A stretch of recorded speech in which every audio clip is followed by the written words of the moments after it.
I'm Dave Kluge with Football Guys, and today we're going to talk about some of the incoming rookie running backs and potential landing spots where I'd like to see these guys go. I'm going to cover the top 3 running backs in the class and then a wild card running back that I want to talk about that I think could have a really fun landing spot. Now let's go ahead and dive in, starting with the clear-cut RB1 of this class, a true generational talent, Bijan Robinson. Now, the term generational gets thrown out often, but Bijan Robinson profiles to guys that we have seen show great success in the NFL recently, like Saquon Barkley and Adrian Peterson and, drumroll please, Ezekiel Elliott, which is why I think this landing spot makes so much sense. The Cowboys have the 26th overall pick in the draft this year, and while Bijan Robinson might not slide there, I think that they could trade up to go ahead and get a guy like him. Now, as much as we all love Tony Pollard and his elite efficiency, for whatever reason, the Cowboys have just shown us time and time again that they do not trust him to be that lead guy. So he probably slots right back into where he's been the last couple of years with Ezekiel Elliott, while Bijan Robinson can be the 3-down back of this offense for years to come. If they end up drafting him in the first round, they'll have the 5th-year option to pick up in a few seasons, which gives them 5 full years of contract control where they won't find themselves in a position like they did with Ezekiel Elliott on a big, bulky contract. Now, I'm not going to bore you with all of the metrics. Let me just tell you that Bijan Robinson has the size, the weight, the speed, the elusiveness, the agility, the power, pretty much everything that you want to see from a 3-down back. He is a complete back that is landing spot proof, but landing on a team like the Cowboys that are already in win now mode could push them over the edge and really help bring out the best of Bijan Robinson's value. Now, the top 2 backs of this class are nearly unanimous, where you hear Bijan Robinson going RB1 and then Jahmyr Gibbs out of Alabama going number 2.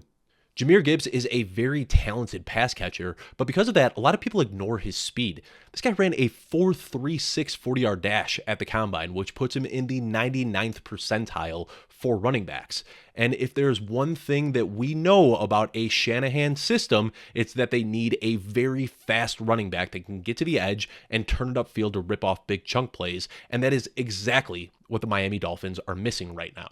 Now, things get a little bit weird because the Dolphins had to forfeit their first-round pick this year, but they are sitting in the middle of the second round with pick 51, and Gibbs could potentially slide there. If not, I think he's such a good fit that the Dolphins could potentially move up to draft him in the second round if he's still available. Looking back at guys who have found success in this system in recent years, they all have one thing in common: blazing speed. And we're looking at Raheem Mostert, Jeff Wilson Jr., Matt Breida, and Jahmyr Gibbs fits right into that profile. Now, don't get me wrong, Raheem Mostert and Jeff Wilson Jr. are both very good running backs, but Jeff Wilson Jr. turns 28 this season. Raheem Mostert is already 31 years old, and both of these guys have struggled to stay healthy in recent years.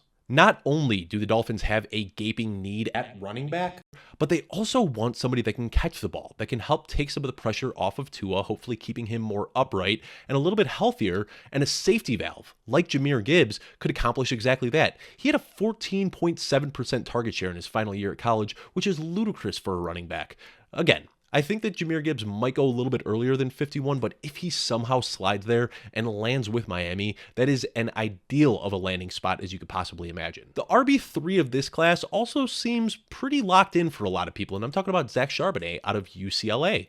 Now, there's a lot of teams that could like a guy like Charbonnet, who is a 3-down back. He can catch passes. He's an early down bruiser. He can run at the goal line. He can do so much. And Atlanta picks at 44. Tampa Bay picks at 50. Already talked about Miami at 51.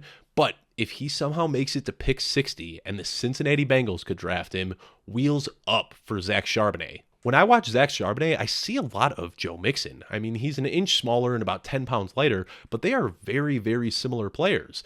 Now, Joe Mixon isn't an elite pass catcher, but he's good enough that he can play on third down and not really give away to the defense what they're going to be calling. And Charbonnet is the same. He's good as a pass blocker and he's good as a pass catcher, so you don't have to take him off the field on third downs.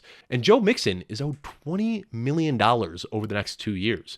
Looking at the future for the Cincinnati Bengals, they're going to have to pay Joe Burrow, Jamar Chase, and T. Higgins, and it's pretty hard to do that when you've got a bulky running back contract. I think that they end up cutting Joe Mixon this offseason. That way they're not looking at a huge plate full of dead cap that they have to eat next year, which gives them flexibility to sign this pass-catching nucleus. And having a young, talented 3-down back like Zach Charbonnet gives them a ton of flexibility with future contracts. Zach Charbonnet was hyper efficient in college. Both his target share and his yards per carry ranked inside the 90th percentile for running backs. Joe Mixon is kind of on the downswing right now. Last year was arguably the worst season he has ever had. His 2020 season was cut short due to injury, and he was kind of banged up before then and didn't look too great. But that season aside, last year, Joe Mixon had a career low in breakaway run rate. He had a career low in broken tackle rate. His elusive rating on PFF was the lowest it's been since his rookie season.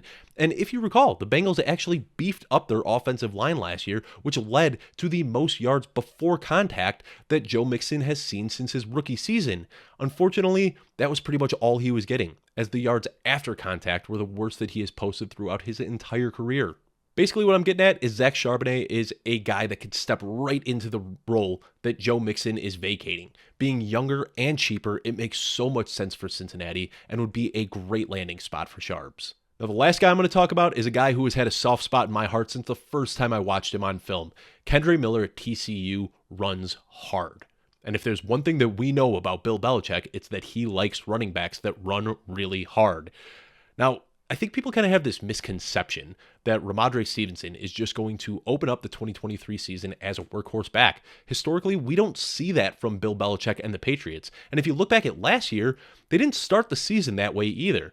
Damien Harris was actually averaging more carries per game before his injury, and they were splitting passing down work. So when I look at Kendre Miller, I see a raw talent who runs very hard and has the size to be an early down back.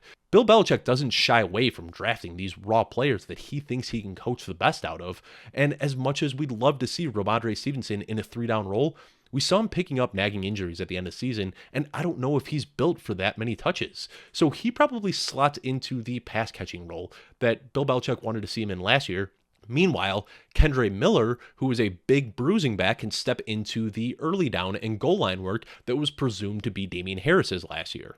Kendre Miller is just a perfect guy to replace Damien Harris. He's compact, he's strong, he's got a lot of burst, and he can make people miss at the line of scrimmage. And then on 3rd down and in the hurry-up offense, Rhamondre Stevenson can step in and do what he does best. Looking back at the history of some of the guys that we've seen playing under Bill Belichick, Kendre Miller just fits that old school vibe. I'm talking about Lawrence Maroney and BenJarvus Green-Ellis and LeGarrette Blount, and most recently Damien Harris. This would be a great fit for Kendre Miller, and I would love to see it happen. Thank you for tuning in. As always, be sure to subscribe at youtube.com/footballguys so you can check all of the video content that we have to offer. You can find me on Twitter at Dave Kluge. Thank you so much for checking this out, and I'll see you next week.